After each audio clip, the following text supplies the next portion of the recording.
Hi, I'm Ben Houston, Outreach Specialist at the Family Resource Center.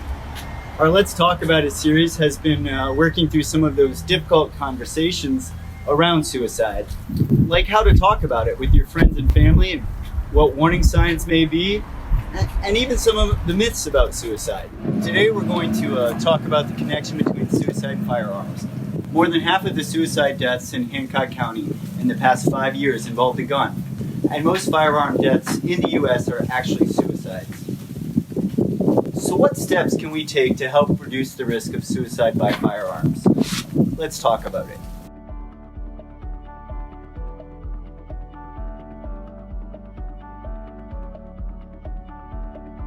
So I'm here with Mike Cortez today. He is with 232 Defense. Is that correct? That's correct. And we're going to talk about some different things revolving around firearms. And so let's start off. Like, what is 232 Defense? 232 Defense is a firearms training and personal safety business. So our main component is to do training surrounded for firearm safety. Those people that want to try to get training to file for their or apply for their concealed carry permit, we do that type of training. Outside of that, we do a lot of other stuff. The citizen response to active shooter events. That's preparing yourself to know what to do just in case an active shooter might show up in your place of business, or maybe a commercial location that you're in. We do personal safety stuff like for college kids or high school kids that are just graduating, going into college. I call it the College 101. And it's all about just teaching them how to be self-aware. Okay. And know what your surroundings are, learn how to trust your own instincts, and learn how to trust your gut, knowing what that gut feeling means, and just being safe, just how to be safe. And then we have other classes that is crime prevention based on how to teach people how to keep their home safe, secure, how to keep themselves safe and secure if they're out shopping, or how to walk around a building. Should you hug the wall when you walk around? No, you should step out wide so you can see everything that's coming around the corner. So no dark parking lots. Right, right. Yes, Okay. park underneath lights. Park. If you feel like someone's following you, never just drive home. Because you definitely don't want to advertise where you live at. But go to a public place where there's lots of people. Gotcha. So we cover a wide variety of topics and disciplines on firearm safety, personal safety. So would you say, where are your clients coming from? Are they from Hancock County? How big of an area do you? They come from all over Northwest Ohio. Okay. So I've had people come from as far as Cincinnati. Okay. Now that's the farthest, and it's certainly not all the time, but that's the farthest I've had somebody come. Cincinnati, Cleveland was another far traveler, but mostly right here around Hancock, Wood, Seneca. We've had some Lucas County people. Okay. So Henry County, Putnam County. So as you how long have you been doing this? I've been doing this 10 years. Oh wow. Okay. All right. And so I've instructed over 1,600 people alone just in concealed carry. Okay. So would you say, I'm a suicide prevention specialist, outreach specialist, and it's definitely firearms are specifically in Hancock County. There's a lot. We're rural. It is protection. It is recreational. Can you go over some basics of, just basic like gun safety and what that looks like in someone's home? Absolutely. In our classes, we talk a lot about our mental health and being in check with and doing self-care and making sure that, in that moment, are you an authorized person to have a gun or a firearm? And, what that means, authorized person means anybody that's properly trained or educated on the use of a firearm and how to safely store it, how to safely use it, how to safely possess it, according to laws and those rules and guidelines set forth by, like organizations like the National Rifle Association, or, if some, I know Winchester has their own gun rules for safe handling and whatnot. So we touch on this topic a lot. And, first and foremost that we talk about is self-care, making sure that, mentally we are in line with what being an authorized person is. Because at any given moment of time, any one of us can become an unauthorized person. We can experience some type of trauma, whether it be at work or in our personal life. Maybe we are going through a hard time with a relationship. Maybe we just lost somebody, through a relationship, or we lost somebody, maybe our parents passed away, or our spouse or child, or something of that sort, some type of grief or trauma that we're experiencing. And, a lot of times, we just go into a place where, we just don't feel good. We don't feel like ourselves. So I think one thing that I hear you saying is, you may have went through every course, you may know what to do, but you yourself could be the unauthorized person. Absolutely. It's not someone breaking in. It's not a child. It's not your spouse. It could be you. It could be you. Okay. Yes. And that is a very fine line for a lot of people, to the respect of, I want to protect myself, and I want to protect my family. And I don't want to rely on anybody else to have to do that for me. But at the same time, there's also that line of, am I in the right place to have this firearm? And we certainly don't want people to lose their right to use or carry a firearm. We won't get into that, the constitutional debate. But the fact is, it exists. Okay. And some people, have a difficult time giving that up.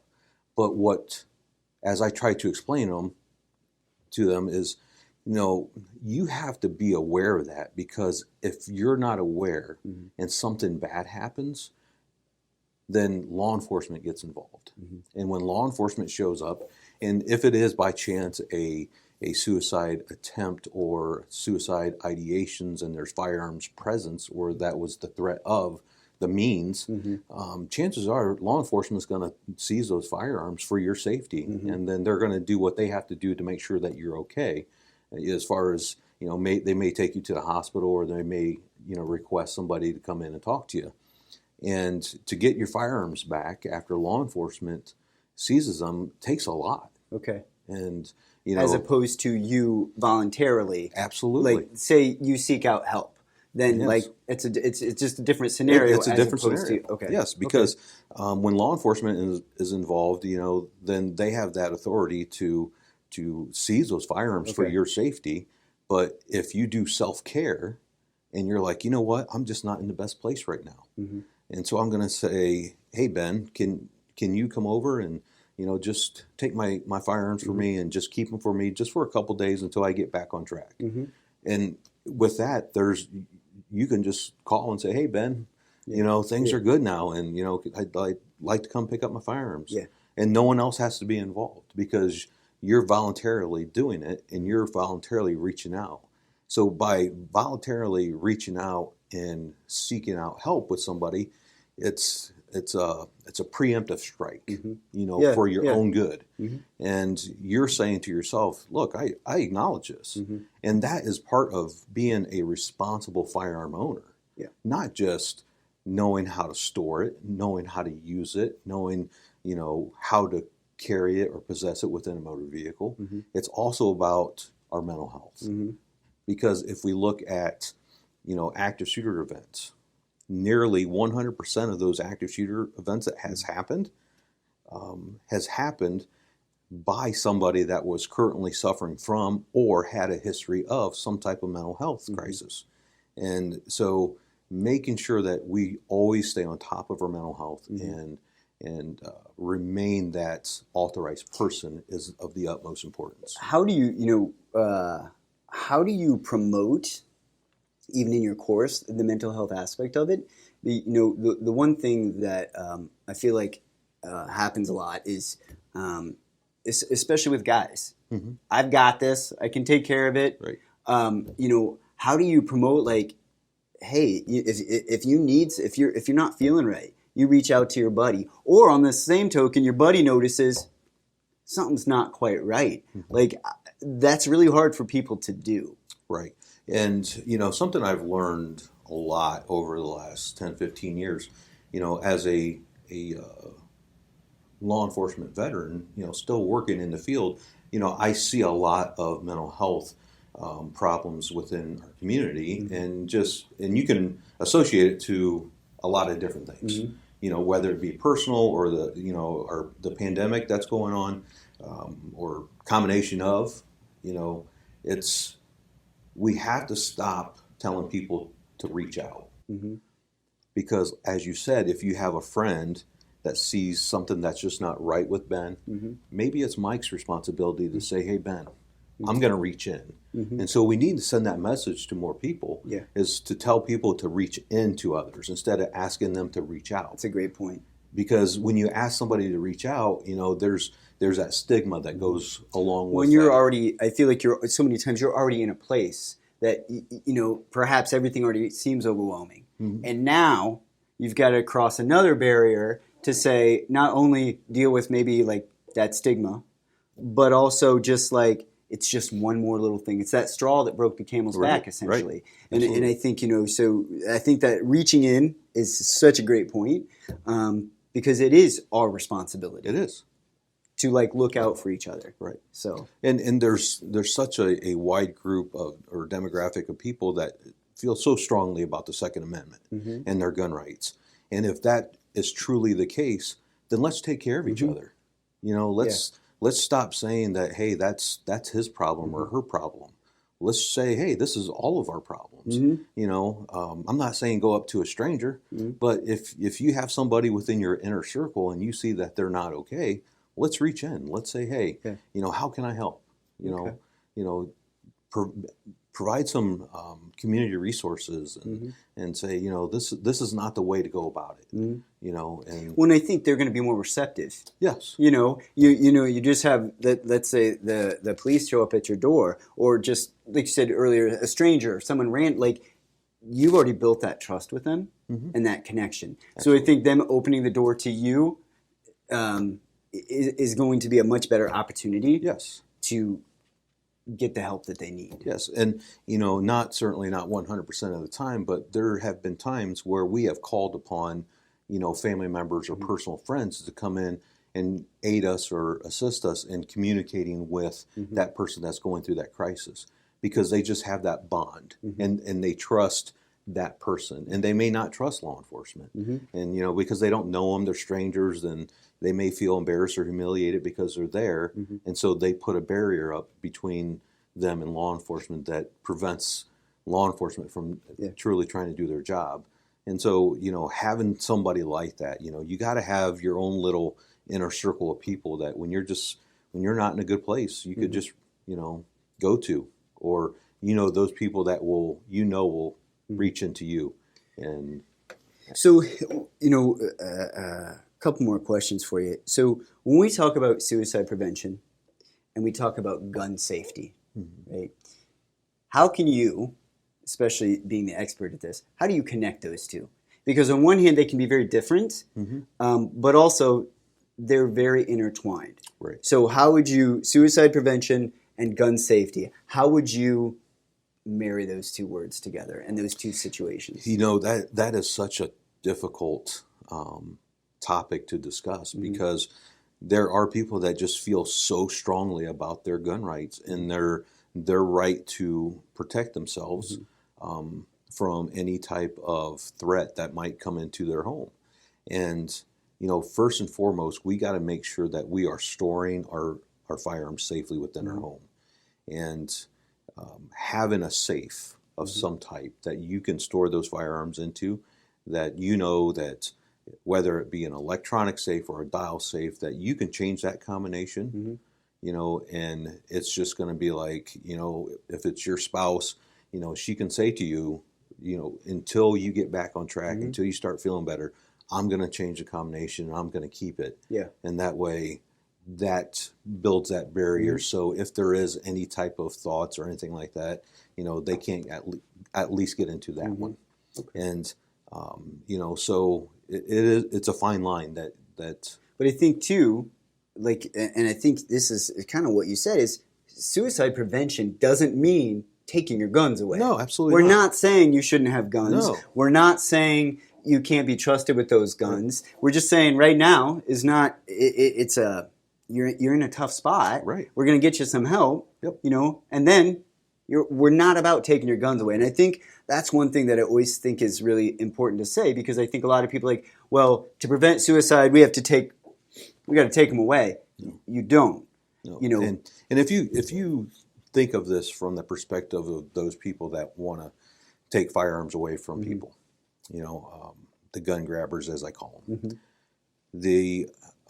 Their thought process is that all guns are bad, mm-hmm.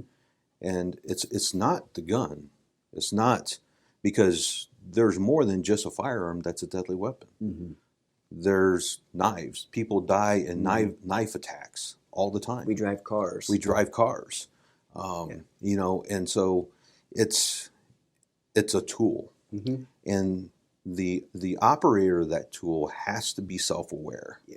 Right here, and that's where everything comes into play. It's all about the mindset mm-hmm. of that person, and if once we alter that mindset, whether it's physiological or otherwise, mm-hmm. To either the good side or the bad. Mm-hmm. If you're in the bad, have that self-awareness to say, you know what, look, maybe you should change the combination on the gun safe. Maybe I should just take these firearms and give them to a family or member or a friend, and just until I start feeling better. Yeah. And that way, once I start feeling better, and again, we're not saying that if you have a bad day or a bad week, or you experience some type of trauma in your life, and you just feel low because it's bad. Yeah. We're not saying you shouldn't have a firearm. Mm-hmm. We're just saying be self-aware. Yeah. And know when to say, hey, I'm good. Yeah. Or know when to say, I'm not feeling the best right now. Okay. And maybe I should do something else. So, I won't keep you a whole lot longer, but the one thing, you've had a lot of experience mm-hmm. in your career. What is maybe something you could do, as an example, I have a gun, I have guns, and I'm not feeling good, I'm feeling pretty low, and I go to that safe even, and I go to get that gun. Mm-hmm. What is something, if anything, I hope, that, how can I remind myself, stop, because as we talked about, even the gun control and all of these things, the difference between so many weapons would be that a gun is very permanent. Right. More so when you inflict, right.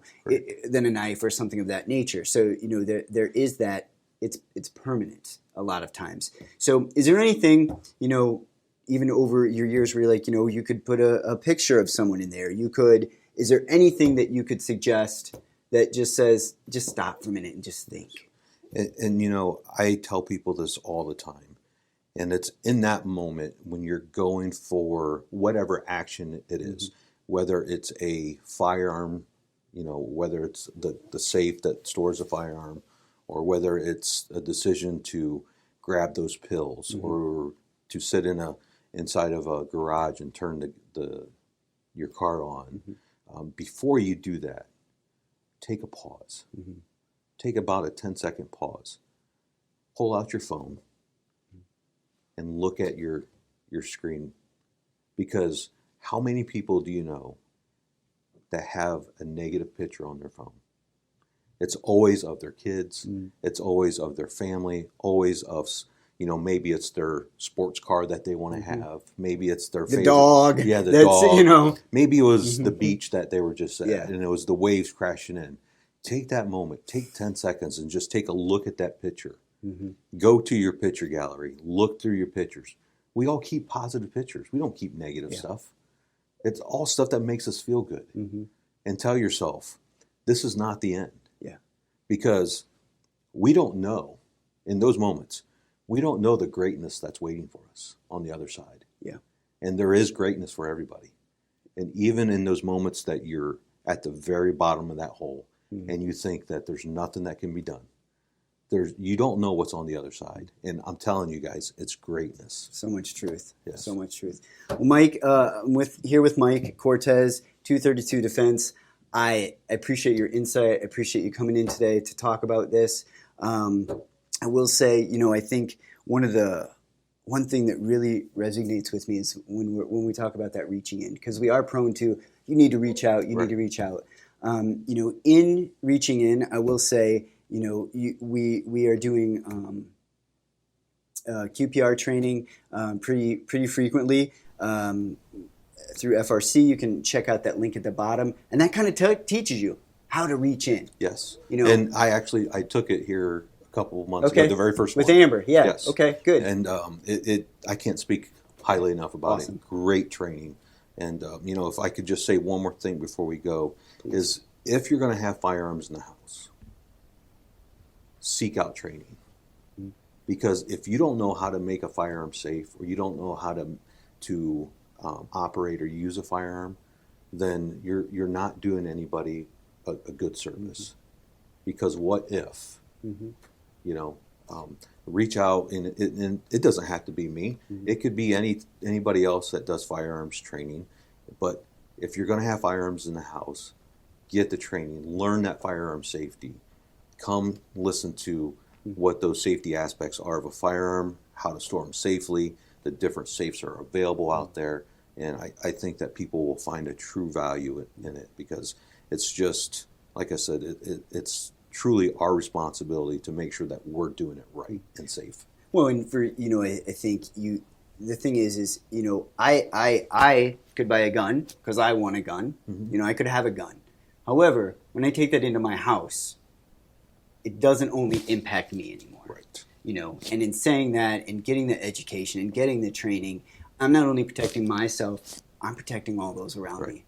Right. So, thank you very much. Yes, sir. I appreciate it. Yes, sir. Thank you for having me. Yep.